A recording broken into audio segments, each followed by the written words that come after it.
वो पहले के टाइम भोपाल में, क्योंकि कंटिन्यू शूट होते थे पहले सावधान इंडिया के। अब मुझे ये बताओ कि लाइक लाइफ में आप क्या करना चाहते हो आगे, है ना? लाइफ में मैं अभी कुछ दिनों से मुझे सच में ये ख्याल आ रहा है कि मैं अभी तो नहीं, पहले मैं एक्टर बनूंगी, उसके बाद फिर मैं प्रोड्यूस भी कर लूंगी, उसके बाद फिर मैं डायरेक्टर बनूंगी। शाहरुख खान ने एक बात कही थी, मतलब I am the last of the star, ये अनुपम खेर के शो में कही थी। हाँ, लेकिन मैं कहूंगी कि I am the last of the star, और मैं वो बन के रहूंगी। वो कैसे बनूंगी मैं इतना नहीं सोचती, मैंने यूनिवर्स पे छोड़ के रखा है। मैं आज आपके शो में कह रही हूँ कि मैं बन के रहूंगी। बिल्कुल, नहीं, कॉन्फिडेंस होना चाहिए, बहुत जरूरी है। अगर आप मैनिफेस्ट होती है और सरस्वती माँ की जुबान पे बैठी रहती है, तो इसलिए हमेशा पॉजिटिव ही कहना चाहिए। और मैं खुद से हमेशा कहती रहती हूँ कि शाहरुख खान गलत साबित हो जाएंगे, क्योंकि मैं बनूंगी लास्ट, तो मैं ही बनूंगी, तो उसके बाद नहीं बनेगा कोई भी। तो लाइक स्पिरिचुअल है, क्योंकि कहा जाता है ना कि आजकल जो एक्टर्स हैं वो मॉडर्न वे में काम करते हैं, है ना, उनके पास टाइम नहीं होता। तो अपने पास ये है कि लाइक स्पिरिचुअल हो आप या नहीं हो? मैं बहुत स्पिरिचुअल हूँ। मैं सुबह 4 बजे उठ जाती हूँ। मैं अपनी योग साधना करती हूँ। उसके बाद 5-5:30 बजे तक मैं से फ्री होके मैं नहा के अपनी पूजा पाठ करती हूँ। उसके बाद मैं कुछ किताबें रीड कर लेती हूँ, क्योंकि जो ये सारे काम होते हैं ये किताबें पढ़ने का, क्योंकि पूरे दिन में फिर मुझे टाइम नहीं मिलता, क्योंकि और कामों में बिजी हो जाती हूँ। तो ये काम मैं सुबह ही कर लेती हूँ, ताकि फिर मेरे पास और जो दिन है उसमें मैं कुछ और काम कर सकूँ। और एक्सरसाइज वगैरह भी सुबह ही हो जाती है, तो वो बीच में मुझे नहीं करना पड़ता, बाकी और बीच में कुछ और काम हो जाते हैं। स्पिरिचुअल जैसे कि मैंने भगवद गीता पढ़ी हुई है, मैंने और भी काफ़ी ऐसी किताबें पढ़ी हुई हैं। मुझे कृष्ण से बहुत लगाव है अभी इस समय। अच्छा। पहले मैं महादेव की भक्त थी। मैं आपको इंसिडेंट बताती हूँ कि मैं एक बार कहीं से आ रही थी, इंदौर से मैं आ रही थी, तो मैं बस में थी और मैं ईयरफोन लगा के अपने गाने वगैरह सुन रही थी। कृष्ण फ्लूट बज गया अपने आप, तो कृष्ण फ्लूट बजा। मैं कृष्ण को, मुझे पता ही नहीं कृष्ण कौन है, ऐसा था उस टाइम पे। मुझे नहीं पता राधा कृष्ण कौन है, क्योंकि मैं महादेव की भक्त थी। इतना ज्यादा पूजा पाठ करना आता नहीं था मुझे, और मैं करती भी नहीं थी। बस ऐसा है कि कुछ भी चाहिए या फिर कुछ प्रॉब्लम बतानी है तो महादेव को बता दी मन ही मन में। तो अब मैं आ रही हूँ, एक गाना फिर बज गया कि कौन कहता है भगवान आते नहीं, तो मीरा के जैसे बुलाते नहीं। फिर वो गाना बजा, फिर पता नहीं एकदम से कुछ ऐसा हुआ कि कृष्ण कृष्ण राधा कृष्ण ऐसा कुछ हुआ। और फिर मैं देख रही हूँ पूरे रास्ते में राधा कृष्ण ढाबा, राधा कृष्ण पानी पूरी पूरी, कृष्ण ढाबा, कृष्ण, मतलब ऐसा सब पूरे इंदौर से भोपाल गिर। ओके, मतलब ऑन द वे, मतलब मिड उसमें। हाँ, तो पूरे रास्ते में मुझे राधा कृष्ण राधा कृष्ण राधा कृष्ण। मैं पागल होगी, मैंने कहा ये क्या हो रहा है, ये राधा कृष्ण ऐसे कैसे मेरे सामने आ रहे हैं। मैं घर पहुंची शाम में और खाना वाना खा के मैं सो गई, क्योंकि मैं थकी हुई थी, मैं शूट से आई थी। मैं सो गई। रात में फिर मुझे सपना आया कि मैं स्कूटी से कहीं जा रही हूँ और मैं जा रही हूँ गोलोक। अच्छा, आपको गोलोक पता है? नहीं। अच्छा, ठीक है, तो मैं गोलोक जा रही हूँ। उसके बाद फिर मैं सुबह उठी, मैं कहा ये क्या चीज थी, मैं कहाँ जा रही थी। मैंने गोलोक सर्च करा, और ये नाम मैंने कभी नहीं सुना अपने जीवन में कि गोलोक क्या जगह है। और फिर मुझे पता लगा सपने में कि गोलोक, मैंने सर्च किया गूगल पे, where is Golok and what is this place. तो पता लगा कि कृष्ण और राधा कृष्ण का ये परम धाम है, जो वहां पे, जहाँ पे ये लोग रहते हैं। कहाँ पे? ये यूनिवर्स के, अच्छा, संसार के बाहर। मैं सोच रहा था भाई कहाँ है ये, उत्तर प्रदेश में है, कहाँ पे? नहीं, ये इससे भी बाहर है, इस वर्ल्ड से बाहर है, मतलब मल्टीवर्स कह सकते हैं। हाँ। तो राधा कृष्ण वहां रहते हैं, लक्ष्मी विष्णु वैकुंठ धाम में रहते हैं, शिव जी शिवलोक में रहते हैं, देवी देवी लोक में रहती हैं। तो ऐसे बहुत सारे लोक हैं, जैसे ये पृथ्वी लोक हैं ऐसे, और नीचे अतल पाताल, हाँ, पाताल जैसे उसके हैं, अतल वितल सुतल तलातल, ये नीचे, और ऊपर की तरफ ऐसे बहुत सारे लोग हैं। फिर ऐसे ऐसे करके टाइम बीतता चला गया। 1 महीने तक कंटिन्यू मेरे सपने में कृष्ण आते रहे। 12 अगस्त की मैं आपको बात बताती हूँ, 12 अगस्त 2022 आप सर्च करके देख लीजिए। उस दिन मुझे सपना आया। मैं अपनी बहन को रेगुलर सपने बताने लगी थी। मैं कहा कि ऐसे ऐसे सपने आ रहे हैं, रोज कृष्ण आ रहे हैं सपने में, पता नहीं क्या चाहिए उनको। तो फिर मैंने अपनी बहन को सपना बताया उस दिन वाला। मैंने कहा कि आज तो बलराम आए थे, आज पहली बार बलराम के साथ में आए थे कृष्ण, राधा भी थी और मैं भी थी, और हम लोग पार्टी कर रहे थे, और बलराम जी का बर्थडे था। तो हम लोग ऐसे एंजॉय अच्छा। हाँ, बलराम जी पहली बार मेरे सपने में आए, और मुझे बलराम जी के बारे में भी इतना ज्यादा नहीं पता। तो मैंने ये चीज उसको बता दी 8, 8:30 बजे सुबह में। 12 बजे मेरे पास इंस्टाग्राम पे पोस्ट आता है कि आज बलदाऊ का बर्थडे है। ओके। हाँ, तो उस दिन 12 अगस्त 2022 को उनका जन्मदिन था। बलराम पूर्णिमा थी। और मैंने काजल को कहा, काजल जो सपने आ रहे हैं ये ऐसे ही नहीं आ रहे हैं, कृष्ण मुझे ढूंढ रहे हैं या पता नहीं क्या है, लेकिन कुछ तो स्पेशल हो रहा है। फिर और ऐसे सपने और आने लग गए। एक सपना आया था कि शेषनाग की शैया पे भगवान विष्णु लेटे हुए हैं। तो मैंने कहा एक मंदिर जैसा आया था आज तो, पता नहीं कहाँ है वो मंदिर। मैंने ऐसे सर्च किया गूगल पे, और वो मंदिर के बारे में मैंने कभी नहीं सुना, मैंने वो मंदिर कभी नहीं देखा। वो मंदिर नेपाल में है। अच्छा। सेम मंदिर जो मुझे सपने में दिखा था वो नेपाल में है। लोग बिलीव नहीं करेंगे, लेकिन ये इतनी सारी चीजें ऐसी हुई हैं कि ऐसा लगता है कि नहीं, जो सपने आ रहे हैं वो कहीं ना कहीं तो जगह है, या फिर वो कहीं ना कहीं एग्जिस्ट करती है।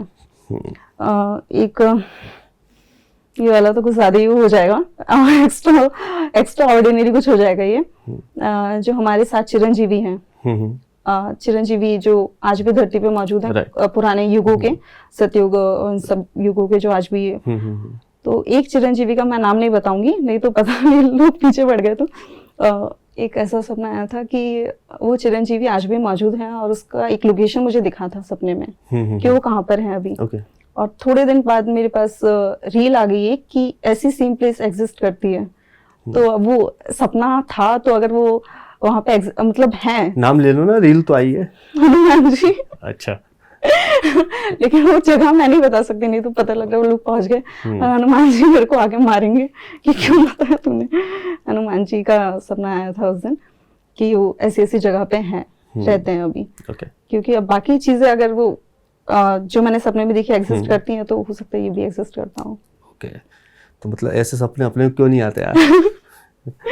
तो और लोग फिर बोलते हैं कि कुछ ज्यादा ही भक्ति करती है, ये करती है, वो करती है। अगर सामने से कोई चलकर आ रहा है तो फिर मैं क्यों ना करूं, सामने से मुझे ऐसे एक्सपीरियंस हो रहे हैं तो मैं क्यों ना करूं भक्ति। तो ये तो भक्ति के बारे में बात करी आपने। आप अपनी लाइफ का ऐसा 2 एक्सपीरियंस हमारे साथ शेयर करो। लाइक एक ऐसा एक्सपीरियंस जो आप जीवन भर मतलब सेलिब्रेट कर सकते हो उसको, मतलब कि one of the best moment of your life. And second one जो आपको कभी दिमाग में भी आए तो लगे कि भाई ये होना ही नहीं चाहिए, किसी के साथ नहीं होना चाहिए, मतलब बेस्ट मोमेंट। ऐसा तो कुछ भी याद नहीं आ रहा है। बेस्ट एक्सपीरियंस तो मेरे को सच में याद नहीं आ रहा कि ऐसा कोई इतना खास कोई बेस्ट एक्सपीरियंस हुआ हो। नहीं मतलब ऐसा जरूरी नहीं कि बहुत बड़ा मोमेंट हो, ऐसा मोमेंट जिसको मतलब कि हमेशा याद रखा हो कि हाँ ये था।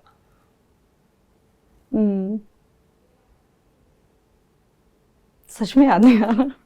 मेरे को तो वर्स्ट भी याद नहीं आ रहा, क्योंकि मैं शायद मैं प्रेजेंट में ही हूँ अभी, और वर्स्ट भी याद नहीं आ रहा, और कुछ अच्छा खास अच्छा वाला भी याद नहीं आ रहा। ओके, तो हम अब रैप अप की ओर बढ़ते हैं, ठीक है। तो जैसे कि मैंने देखा आपके पेजेस में आप ब्रांड जो होते हैं ना, आप वो भी प्रमोट करते हो। लाइक एक्टर वर्सेस इन्फ्लुएंसर आज के टाइम पे देखा जाता है। आप जैसे बिग बॉस देखते होगे या नहीं भी देखते हो, लेकिन क्लिप्स तो आती है, है ना, रील्स वगैरह में। तो उसमें भी यही चलता है कि अगर वहाँ पे कोई एक्टर है तो वही बोलता है ये यूट्यूबर है, ये इन्फ्लुएंसर है ना। तो अगर हम बात करें कि ब्रांड प्रमोशन की, है ना, और आज के टाइम पे जो एड्स वगैरह होते हैं उसको एक बेसिक शूट कर देते हैं, इन्फ्लुएंसर मार्केटिंग जिसको कहते हैं कि 1000 रुपए में लोग प्रमोट कर रहे हैं, 500 रुपए में, 1500 रुपए में प्रमोट कर रहे हैं। जो पहले एक एड प्रॉपर बनाया जाता था टीवी के लिए या फिर सोशल मीडिया के लिए, तो इसको कैसे देख रहे हो कि इन्फ्लुएंसर्स वर्सेस जो है एक्टर्स का जो सीन चल रहा है? जो प्रोफेशनल एड्स होते हैं वो तो काफी मेहनत से बनते हैं, और कोई एक्टर अगर उस ब्रांड के साथ जुड़ा हुआ है तो वो उन्हीं का ऐड करते हैं। वो 10 जगह नहीं जाते कि नहीं इसका भी कर लूं, मैं इसका भी कर लूं। लेकिन इन्फ्लुएंसर का ऐसा होता है कि इन्फ्लुएंसर बहुत सारे ब्रांड्स के साथ जुड़ा होता है। अगर जैसे मैं स्किन केयर का करती हूँ तो मेरे आप पेज में जाकर देखेंगे मैं बहुत सारे स्किन केयर का कर रही हूँ। कोई ये ब्रांड है, कोई 10-15 ब्रांड पड़े हुए हैं मेरे उसमें। लोग नहीं इन्फ्लुएंस होते हैं इन सब चीजों से, लोगों को लगता है कि वो इन्फ्लुएंसर हैं, या फिर ब्रांड्स को भी लगता है कि हम इनको ये प्रोडक्ट भिजवा रहे हैं तो लोग इन्फ्लुएंस होकर इनसे ये प्रोडक्ट मंगवाएंगे, लेकिन ऐसा होता नहीं है। मैं तो खुद इन्फ्लुएंसर हूँ नहीं मैं, वो तो हालात में बना दिया। लेकिन एड्स अलग चीज है, और ये जो इन्फ्लुएंसर्स कर रहे हैं ये बहुत अलग चीज है, और ये इतनी प्रोफेशनल है भी नहीं, क्योंकि 10 मतलब ऑडियंस भी कंफ्यूज हो जाती है ना, अरे यार ये तो कल इसका भी बोल रहा था, इस ब्रांड का भी बोल रहा था, ये तो कल इस ब्रांड का भी बोल रहा था, आज ये नए ब्रांड पे आ गया। हाँ, कितना ट्रस्ट कर लोगे, क्योंकि मैं खुद किसी इन्फ्लुएंसर पे ट्रस्ट नहीं करती। मुझे अगर टीवी में कोई ऐड दिख रहा है और मुझे अगर वो लग रहा है कि वो जेन्युइन है, तो मैं वहां से एक बार फिर भी मंगा लूं, लेकिन मैं इन्फ्लुएंसर से इन्फ्लुएंस होकर तो कुछ भी नहीं मंगाती। ओके, लाइक कहा जाता है कि आज के टाइम पे सबसे फनी चीज जो होती है वो कमेंट होता है। हाँ, है ना, आप अपना रील्स का कमेंट देखो, कभी पढ़ा है कोई फनी सा कमेंट आया हो, या कोई मैसेज किया हो किसी ने बहुत फनी सा? फनी सा तो या बेकार सा कुछ आया हो? गाली वगैरह बक देते हैं लोग और बाकी ऐसा कोई फनी सा तो बहुत फनी तो कमेंट मेरे है नहीं, इतने फनी मेरे फॉलोअर्स है नहीं, पता नहीं वो बहुत ज्यादा सीरियस फॉलोअर्स हैं क्या है, लेकिन वो कपिल शर्मा के शो में भी मैं अगर देखती हूँ वो कमेंट्स पढ़ के बताते हैं, मैं खुद के भी कमेंट्स जाके पढ़ती हूँ, फनी होते हैं। नहीं, क्योंकि आज के टाइम पे भाई हमारे पास एक कमेंट आया था, मैं बताऊंगा नहीं क्या है, पढ़ना तू जाके, ठीक है। कमेंट मतलब कि आज के टाइम पे अगर आप कमेंट पढ़ो ना, जरूरी नहीं अपनी रील, आप दूसरों की भी देखो, वहाँ पे जो कमेंट पढ़ो, तो रील से ज्यादा फनी जो है ना वो कमेंट सेक्शन लोग आजकल कमेंट इन्फ्लुएंसर बन रहे हैं। राइट, वो क्या होता है, मीम टाइप के होते हैं ना, वो लिख करके उस टाइप का रहता है। मैं रील से ज्यादा कमेंट देखती हूँ आजकल, सभी करते हैं क्योंकि कमेंट बहुत ज्यादा फनी हो रहा है आजकल, बहुत बढ़िया टाइम पास होता है उससे। अगर अपन बात करें लाइक जैसे इन्फ्लुएंसर की बात करी, आज के टाइम पे फिल्म प्रमोशन के लिए भी लोग ना इन्फ्लुएंसर्स का इस्तेमाल कर रहे हैं, है ना, इसको कैसे देखते हो? क्योंकि आज के टाइम पे हम देखें स्टैंड अप कॉमेडियंस भी आ रहे हैं फिल्मों में, जैसे अभी कौन सी फिल्म आई थी, रणबीर कपूर की कोई फिल्म आई थी, बस्ती था उसमें, है ना, और बहुत सारे लोग जो म्यूजिक वीडियो भी कर रहे हैं ना, तो उसमें इन्फ्लुएंसर को ही वो प्रमोट कर रहे हैं कि जस्ट बिकॉज ऑफ फॉलोअर्स या फेम। इसको कैसे देखते हो? एक एक्टर तो एक तरह से जा ही रहा है, नीचे ही जा रहा है वो। हाँ, और मैं खुद भी फ्रस्ट्रेट हो जाती हूँ इस चीज से, क्योंकि आजकल कास्टिंग डायरेक्टर्स है, मैं कोऑर्डिनेटर्स की बात नहीं कर रही, जो काफी पहुंचे हुए कास्टिंग डायरेक्टर्स भी है ना, तो वो भी कभी कोई कास्टिंग की रिक्वायरमेंट आती है तो वो लोग भी ये डालते हैं कि 1 मिलियन फॉलोअर्स होने चाहिए, 2 मिलियन फॉलोअर्स होने चाहिए। अब हम तो एक्टर हैं, हम कहाँ जाएंगे, इतने फॉलोअर्स है नहीं हमारे। तो बहुत देख के बुरा लगता है कि सिर्फ इन्फ्लुएंसर्स को ही मतलब आजकल म्यूजिक वीडियोज में और बाकी प्लेटफॉर्म्स में मौका दिया जा रहा है। क्या कर सकते हैं, अब कितना ही रील बना लेंगे, नहीं इतनी की रील नहीं बनाई जाती। अब जो इन्फ्लुएंसर्स हैं, जो उनके इतने फॉलोअर्स हो गए, वो तो अब उनका पे वो काम हो गया है, वो परमानेंट काम हो गया। हम नहीं पहुंच पा रहे वहां तक, इन्फ्लुएंसर नहीं बन पा रहे हैं, तो थोड़ा सा फ्रस्ट्रेशन होता है कि उन लोगों को मिल रहा, हमको नहीं मिल रहा, तो बुरा तो लगता है। मतलब कि काबिलियत पे थोड़ा कम भरोसा है लोगों को, लाइक क्योंकि जैसे अगर एज अ बिजनेस पर्सपेक्टिव अपन सोचें कि लाइक एक बंदा पैसा लगा रहा है, राइट, तो उसका भी यही होगा कि इससे कितना पैसा आ सकता है, तो ये भी एक बड़ी वजह होगी कि वो बेझिझक होकर के लाइक लगा दो इसमें, 1 करोड़ लगाना है, 50 लाख लगाना है, लगा देते हैं, तो ये भी एक रीजन हो सकता है इसका। ठीक है, तो फेवरेट आर्टिस्ट कौन है, मतलब कौन से एक्टर ऐसे हैं कि लाइक मजा आ जाता है इनको देख के? अभी आज के टाइम पे तो अगर मैं देखूं, मतलब अगर कोई, मुझे ऐसा लगता है कि कोई आपको ऑन स्क्रीन मतलब कोई अपनी परफॉर्मेंस अगर रुला सकता है तो वो, क्योंकि इमोशनल कैरेक्टर्स जो होते हैं वो बहुत, उससे पता लगता है कि वो एक्टिंग कितनी अच्छी कर रहे हैं। कि शाहरुख खान मुझे ऐसा लगता है कि वो रुला देते हैं, और मुझे श्रीदेवी का लगता था, मेरी बहन का नाम श्रीदेवी के ऊपर ही है। अच्छा। श्रीदेवी नहीं है, लेकिन उसका नाम काजल है। okay. जब वो उसका जन्म हुआ था तब उस टाइम मैं देख रही थी जुदाई मूवी, और जुदाई में श्रीदेवी का नाम काजल था, तो पापा आए, पापा ने बोला कि इसका नाम कासे आया है, कासे नाम रखना है। मैंने कहा जुदाई मूवी चल रही है, इसमें काजल नाम है, काजल रख दो। तो मेरी इतनी फेवरेट थी श्रीदेवी और शाहरुख खान, अगर मेल और फीमेल में अगर देखा जाए तो। बाकी मेरे ऐसे कोई एक्टर आज के डेट में इतना फेवरेट है नहीं। और फिल्म कोई, मतलब रिसेंट में कोई फिल्म देखी है? हाँ, लैला मजनू मैंने देखी अभी रिसेंट में, और मैं पागल हो गई मूवी देख के। फिर मैंने इम्तियाज अली की पूरी मूवीज मैंने देखी, मैंने रॉकस्टार अभी रिसेंट में देखी है, और मैंने अभी तमाशा मैंने रिसेंट में देखी है, लैला मजनू मैंने देखी थी, चमकीला मैंने अभी थोड़ी 2-3 महीने पहले ही देखी थी, और मैं एकदम फैन हो गई हूँ इम्तियाज अली सर की। कि एक अगर मूवी नहीं देखी होगी? कौन सी? मतलब फैन से हट जाओगे फिर जब हैरी मेट सेजल? नहीं देखिए। अच्छा देखिए। हाँ देखिए, शाहरुख खान और वो ना अनुष्का शर्मा। हाँ। देखिए, जब भी मेट भी देखिए। संजय लीला भंसाली, पहले मेरे को ऐसा लगता था कि मैं काम करना है मुझे और लहंगा पहन के मेरे को नाचना है, मेरे को जो भी करना है मैं संजय लीला भंसाली की मूवी में करूंगी। और वो एक होता है ना सबका ड्रीम डायरेक्टर, सभी के होते हैं, क्योंकि जिसको भी एक्टर्स बनना है सबका ड्रीम डायरेक्टर अभी संजय लीला भंसाली होंगे। लेकिन अभी मुझे इम्तियाज अली सर के साथ भी काम करना है, क्योंकि जब मैंने उनकी मूवीज देखी इतना प्यार, और मतलब वो अलग ही कुछ मूवीज बनाते हैं, संसार के पार, इस वर्ल्ड के पार मिलेंगे, उस पहाड़ के पार मिलेंगे। हाँ बहुत अच्छी मूवीज है उनकी, बहुत हार्ट टचिंग मूवी है। तो हम अब रैप अप की तरफ बढ़ते हैं। हाँ। है ना, और एक छोटा सा हम रैपिड फायर खेलते हैं। ओके ओके, 1 वर्ड में आंसर करना है, एक एक करके मैं नाम लूंगा। ठीक है? तो अभी इम्तियाज का आपने नाम लिया, तो इम्तियाज अली। हाँ। डिफाइन करो आप एक वर्ड में। एक वर्ड में? ऐसे मैं नहीं कर सकती, क्या बोलूं? लैला मजनू, लैला मजनू बोल सकती हूँ। ओके। हाँ। अनुराग कश्यप। Anurag Kashyap, gangs of Wasseypur.